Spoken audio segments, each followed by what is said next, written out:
All right, welcome back. Today we're going to do something a little different. I'm going to go over the ethics and professional conduct and scope of practice part of the task list, which is a important part of your studying. Okay, the questions are not hard, which I will show you as we go through this. So what I'll do is I'll give you a question, okay, and then I'll go into the specifics of each item. Okay. Again, ethics, professional conduct, scope of practice, not hard, common sense. Okay. You just have to remember a few key ideas. All right. So I hope you enjoy it. I hope it's helpful. If you need our study materials, check out my website or check out one of these links. Okay. We have practice exam study guides, flashcards, everything you could need to pass the exam. Check that out. As always, like and subscribe to show your support. So let's get into it. Okay, first question is a supervision question. The BACB requires RBTs to earn what percentage of supervision for hours they work directly with a client? So as an RBT, you will be receiving supervision from a BCBA. Okay, so this is to help you improve both your RBT skills and any delivery of services that you're giving to the client. So what percentage do you need for hours that you work directly with the client? Is it 10%, 3%, 5%, or 15%? Well, the answer is 5%. If you've read through the RBT information, okay, if you took the training, this is something you should know. Okay, this is a requirement every month. Okay, you need 5% of hours to maintain your status as an RBT. Okay, this is not optional, it is a requirement. And the percentage is 5%. So if you work 100 hours, you would need 5 supervision hours each month. All right, love this question. Primary role of an RBT in service delivery is, if you watch my other videos, you're probably tired of this question, okay? Because I'm trying to beat it into your head that the primary role of an RBT is implementation, okay?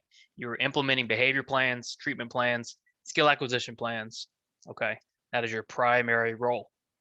Design and program planning, all right, you could help with that, you assist with that, but that is the job of the BCBA or BCABA. And then behavior management is part of your job, okay, but you might have a kid where behavior management isn't the focus, right? So your primary role is implementing whatever is needed, okay, for the client. All right, so that's F1, describe the BACB's RBT requirements, okay, and your role in service delivery. Like I said, supervision is 5% of hours worked with clients must be supervised, okay? If you work 100 hours a month, you have to receive 5 hours of supervision per month. Supervision should consist of feedback, case note review, and improving you as an RBT, okay? So your supervisor should be working with you to make you better as an RBT, okay, which involves feedback, okay? You should ask questions during supervision. You should be curious during supervision, okay? And you should want to improve. The more you improve, okay, the better outcomes we have for our clients. All right, role, right? Implement treatment plans, behavior analytic programming. You also assist in assessment and parent training, okay? So you'll play a role of implementation, and then when parent training or assessment is taking place, you will be there to help. All right, yesterday during supervision, your BCBA provided you with feedback on how to run a certain program. You didn't necessarily agree that was the best way to do it based on what you know about the client. What should you do? All right, so your BCBA came out and said, this is what we're gonna do, okay, program-wise, right? This is how I think you should run it. However, you didn't agree based on what you know about the client. So what should you do? Should you A, keep quiet? You should always trust your BCBA completely. Should you reach out to your BCBA with your concerns? Should you acknowledge your BCBA but then ignore the feedback, or tell the parent or your client you don't think programming is effective?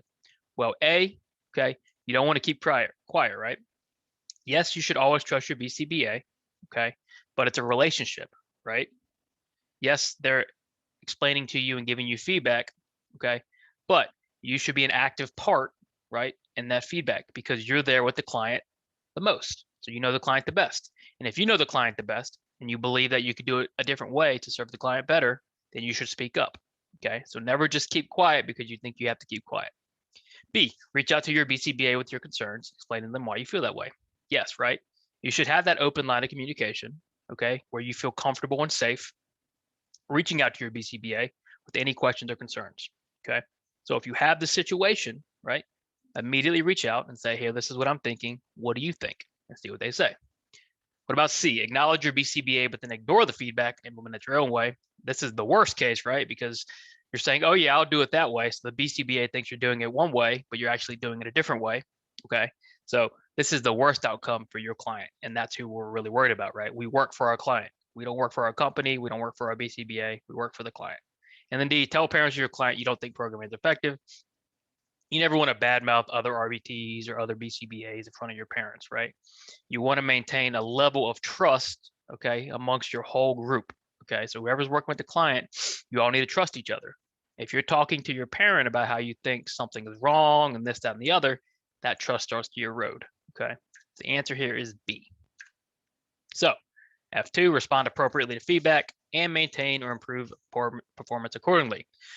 So when you're given feedback, it's just like anything else, right? You don't take it personally, okay? It's never personal. All your BCBA is trying to do is make you better so you can better serve the clients.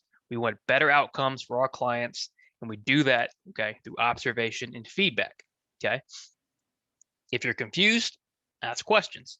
Always be asking questions. Ask a lot of questions, okay? BCBAs like questions. We don't like when we're giving you feedback and you're just sitting there nodding your head, okay?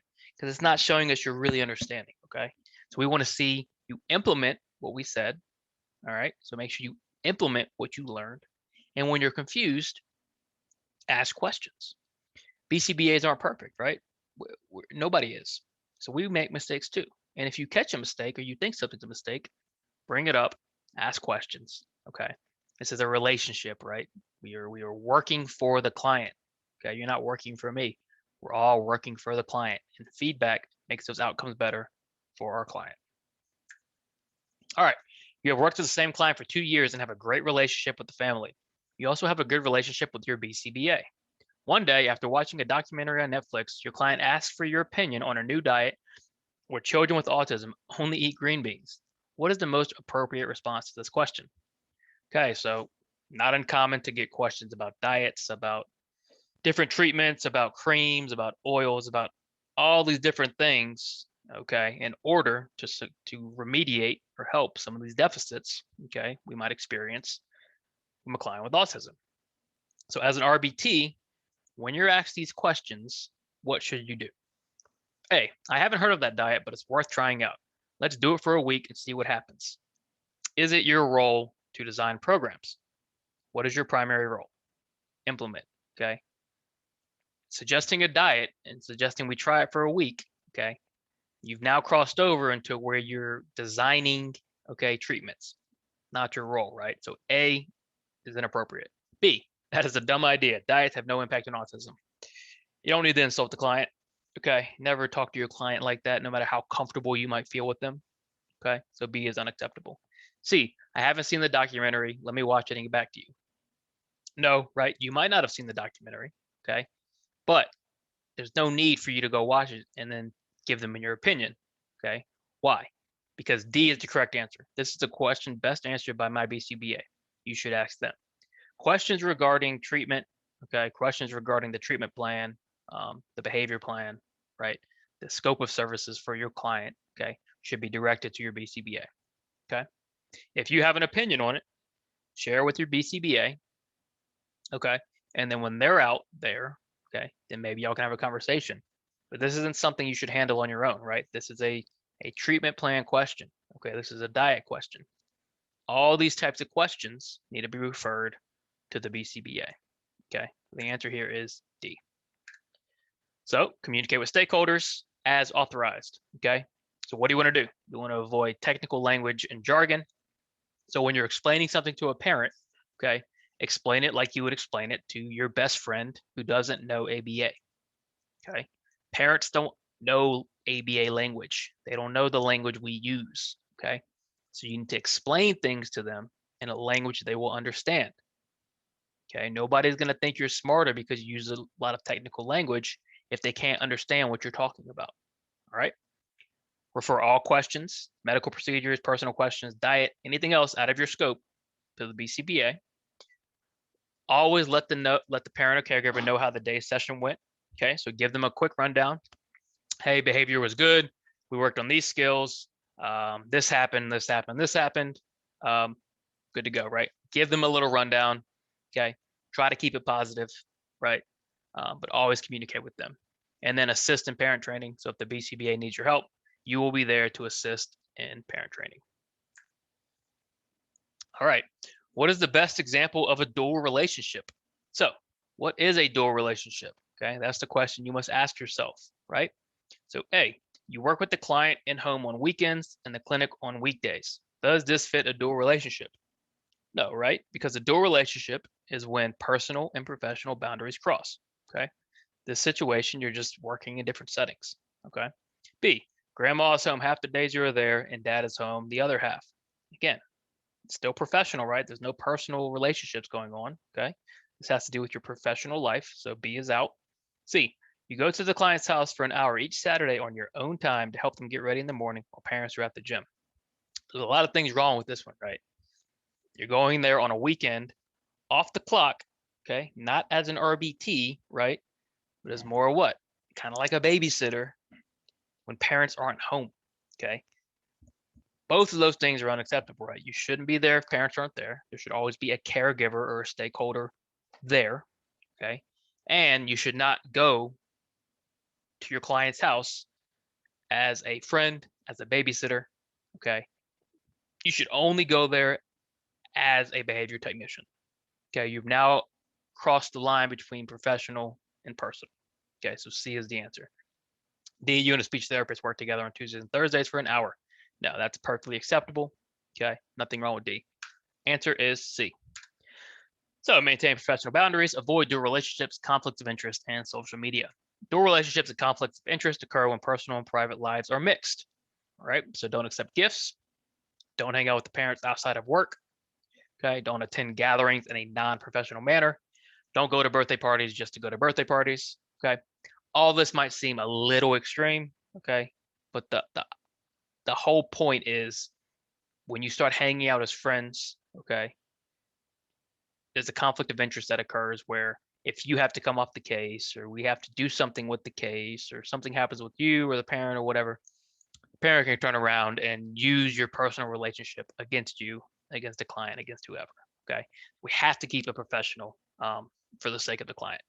Okay, this is a BACB ethical rule, must be followed.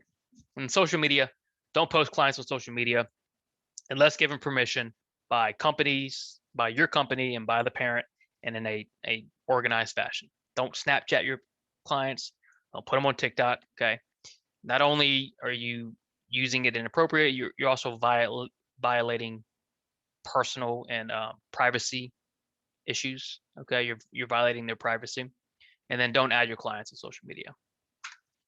All right, client information should only be shared with who unless permission is otherwise given.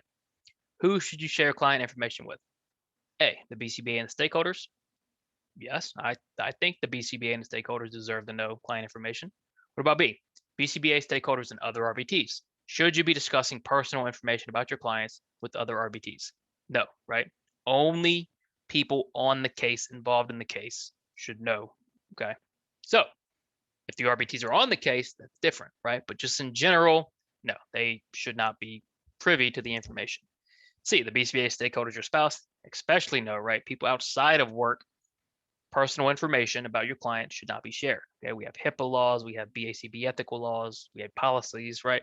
Don't share it. And BCBA and other RBTs, well, you're missing stakeholders, right? And then just other RBTs, no, right? So the answer here is the BCBA and the stakeholders, okay? We have to be aware of privacy concerns, okay? HIPAA laws, right? We can't just go around sharing our clients' personal information, okay, with everybody we know. So F5, maintain client dignity.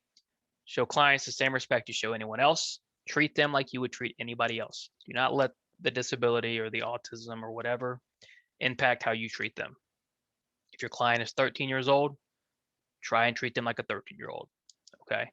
Treat them age appropriate, okay? Treat them like you would treat anybody else, okay? You have to show respect to your client. That is first and foremost, okay? You must show them respect. if you don't show them respect, it's going to be a hard time for them to show you respect. Okay, so you have to do it. Maintain privacy and confidentiality. All documents, all records, all information should be private, should be confidential, and only given out to those who have approved access to it. Okay. And then always consider clients when choosing programs, behaviors, or potential reinforcers. If your client is old enough to be involved in their programs and their reinforcers and their behaviors, right? If they're capable, then get them involved, right? This is their life. They should have a say. They should have choice. Okay. Get them involved. Don't talk about clients in front of them. Okay.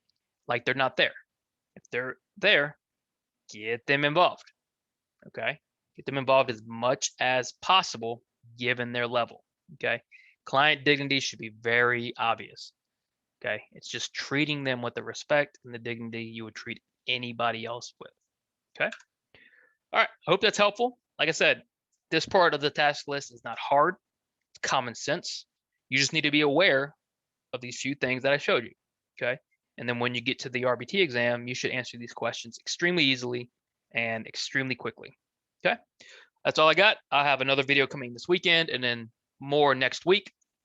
Make sure you check out my new series where I'm going through a whole RBT exam. Okay. Question by question. Like and subscribe and continue to study hard. I'll see you soon.